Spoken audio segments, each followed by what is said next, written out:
Jonah looks good. Jonah, you're in it. You're in it.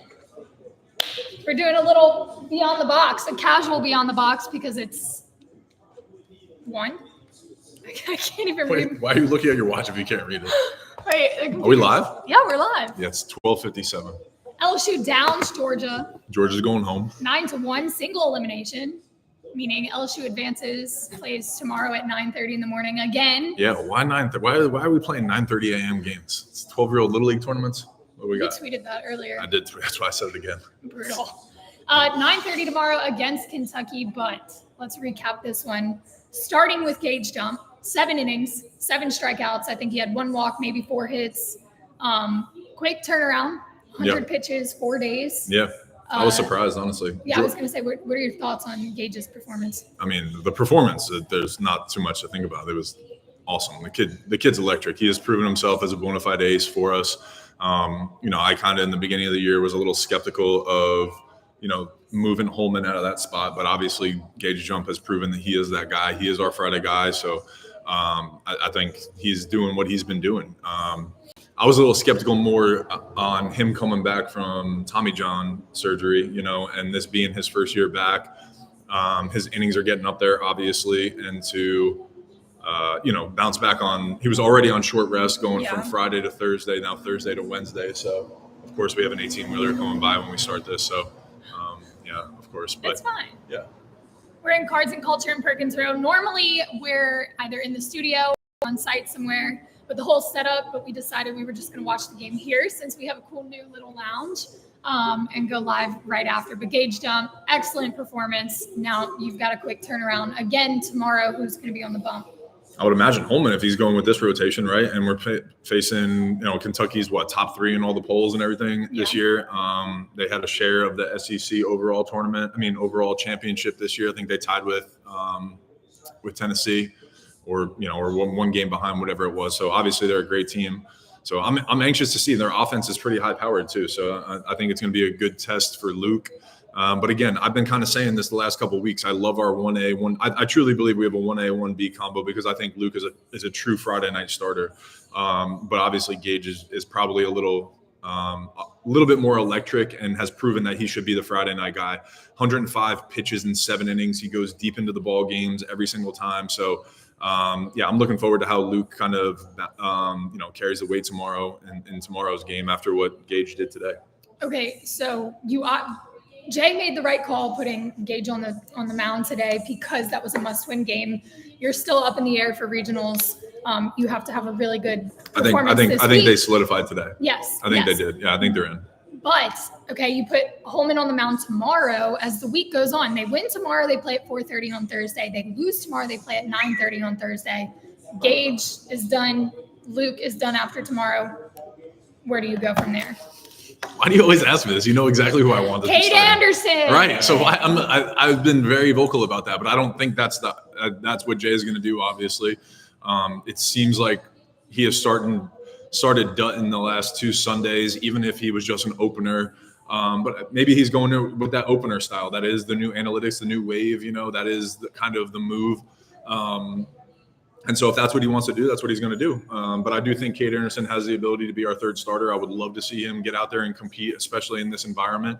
But again, I don't know. We'll see what happens and see. I think we got to take tomorrow, first and see how that goes. But so now it's single elimination is done. Single elimination was just for today. It starts. Double elimination starts for LSU tomorrow. Okay. Condon. Now you talked about this going into this game. How big of a deal it was going to be to keep guys off base, to make sure that he's not roping in RBIs. They did that. Can you talk a little bit about, the execution of kind of silencing Charlie Condon?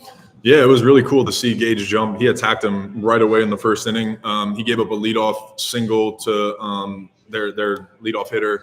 And then he went right at Condon with all heaters. I absolutely loved it. So he got him to pop up early. Then his second at bat, he had runners on, I think, first and second. So the bottom of the order got on, but he struck out the leadoff hitter. So that way, the next time that Charlie Condon came up, he was, nobody was on base. He was a leadoff hitter. Worst damage that he could do would be a solo homer. At that point, we were up 3-1 or 4-1 or something at that point. So again, solo homer, cool. You tip your cap, but he went after him with some good curveballs and off-speed stuff. And then I think his third at bat, Gage might have been out of the game already. I can't remember. Is that when he got him to roll over in the double play when there was actually some guys on base? Yes. Yeah. So double play. Yeah, the double play. So first and second, no outs was no. That was Griffin. Griffin Herring got him out then.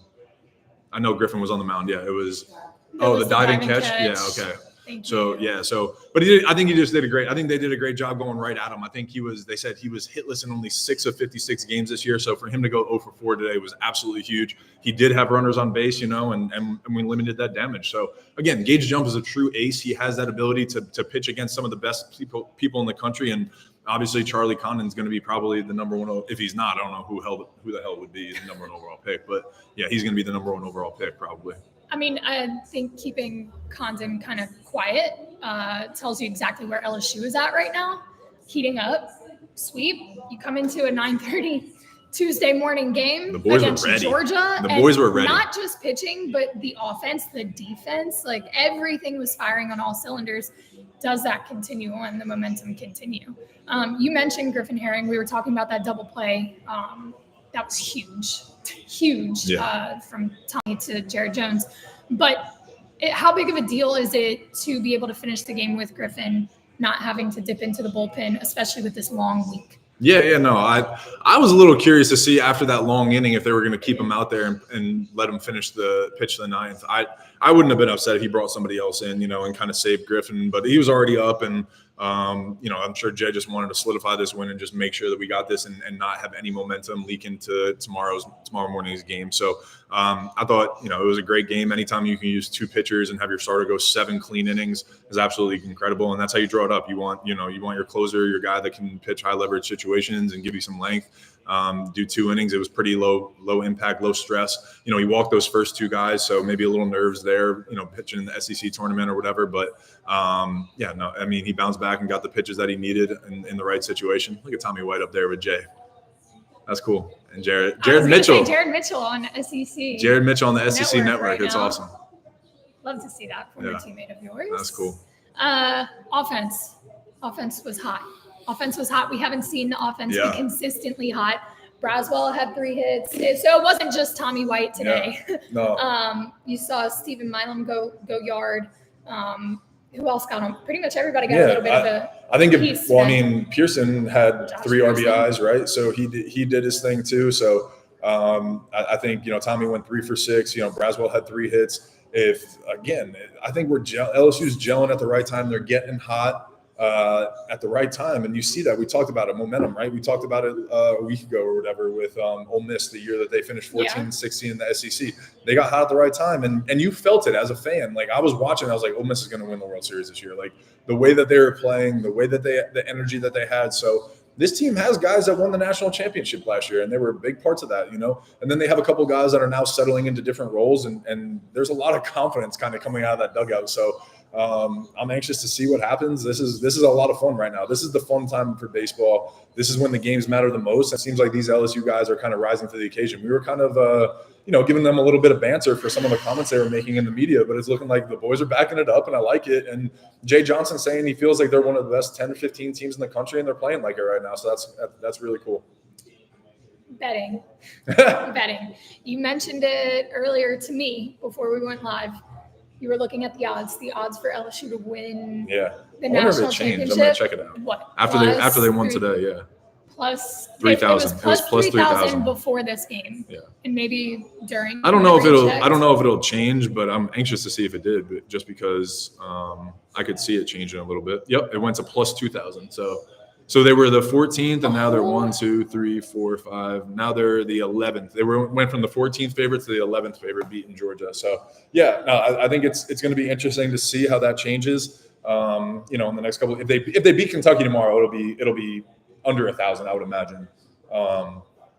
So yeah, I think that's what they're just got to prove is they can beat some of these. And what they have proved. Georgia was the number 5 RPI team in the country. So yeah, I'm anxious to see. It's going to be interesting. What are the odds that they come out of this, Gardner?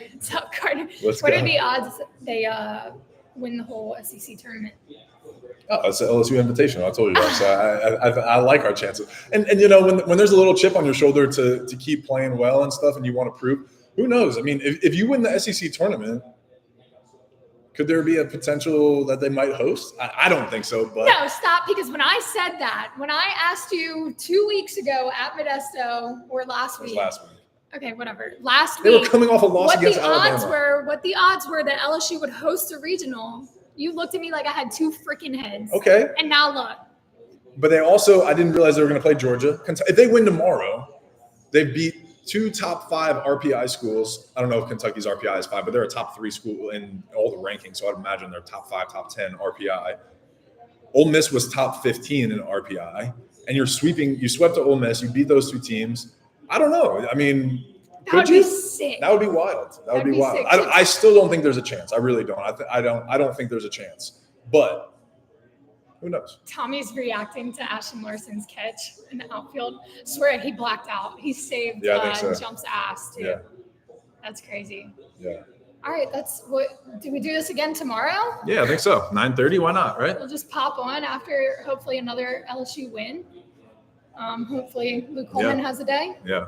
I'm going to take the boys again. I bet them this morning. I took them for the run line. I took them for the money line. Yeah. So I made a nice $40 this morning. I had $50 out there, risking $50 to win 40.